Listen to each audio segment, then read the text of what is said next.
one first.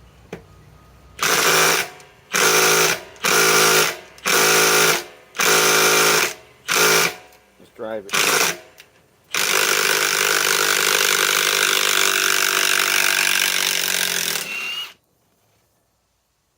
Okay, now let's try to remove this one.